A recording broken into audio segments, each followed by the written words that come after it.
Thurgood Marshall, who was the founder of the Legal Defense Fund, said, "To protest against injustice is the foundation of all American democracy." And the fact that the court not only found that Black voters in Alabama deserve representation, but that the Voting Rights Act remains constitutional is a historic and significant win that will reverberate for years. We won in the district court, we made our way up to the Supreme Court, and everyone had to agree that something wrong was happening and that Black people's voices needed to be heard. You know, we will continue to fight and to lift up what the Supreme Court said, what the Northern District of Alabama said, and what the law of the land is.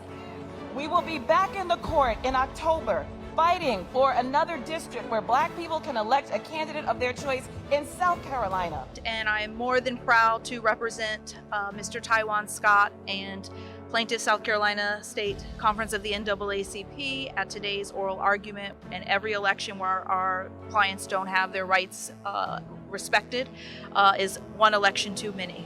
We have lawsuits in Louisiana, Mississippi, everywhere. The district court has ruled that we've proven our case. The Fifth Circuit last year ruled in our favor and allowed our case to go forward. I've got to say, we can't only fight this battle on one front. We've also got to fight to fully restore and strengthen the Voting Rights Act. In recent years, we've seen growing momentum for state voting rights acts, especially in the last 5 years. Strong voting rights protections like these have been shown to decrease racial turnout disparities, to increase diversity in elected office.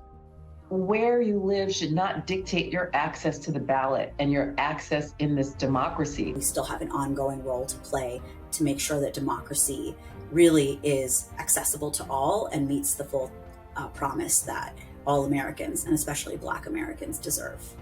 If police are consistently trying to gain access to Black and brown spaces without a warrant, we need to know that information so that policy solutions can be crafted. Our law punishes people for what they do, not who they are, and that fundamental fairness aspect is absolutely critical here. In July of 2020, the Legal Defense Fund, along with our co-counsel, filed a lawsuit on behalf of residents in a predominantly Black neighborhood in West Philadelphia. On behalf of the LDF, I urge the City Council to reject funding for the Atlanta Public Safety Training Center, also known as Cop City.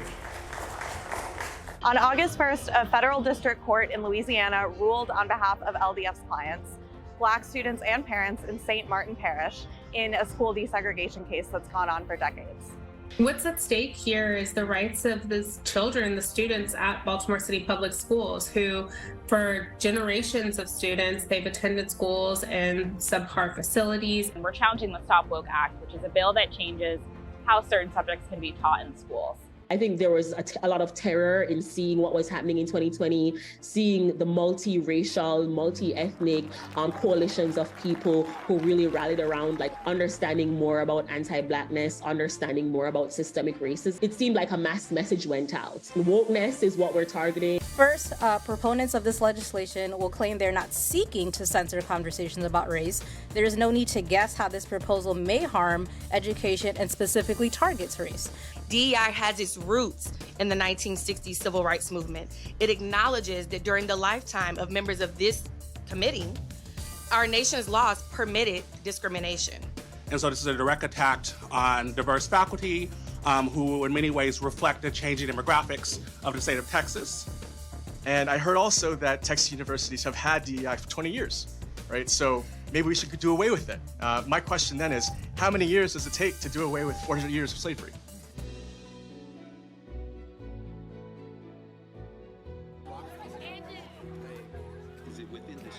This court today undermined one of the most important legal decisions that this country has ever known, if not the most important. Brown versus Board of Education, that the Legal Defense Fund had the privilege of litigating and winning in 1954. What we need to do is have targeted efforts to ensure that students who are underrepresented and have been disadvantaged in terms of accessing higher education, especially select colleges and universities, have equal access. And I think diversity and equity are things that we should never give up. And I'm so happy to join LDF in this fight. I was blessed to have come into contact with LDF, who provided us with resources we couldn't possibly imagine. Having Legal Defense Fund there as an advocate, as a force, it's greatly appreciated, and I wouldn't change that for the world.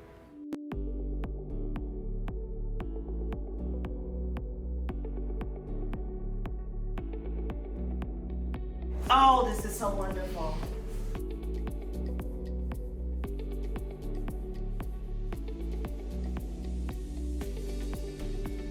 Selma is the birthplace of voting rights for Black Americans. And so to come back every year, it's really a special time for all of us, something that we look forward to all year long. All of the organizing and pushing, the coalescing that you can do can make a difference. And so that's why LDF is going to continue to show up in the courts, to educate the public and to advocate for the future that we know we deserve. That is us positioning our power. We ask you to join us in this fight. Register to vote, become a poll worker, run for office, be part of the solution, and thank you for being here today.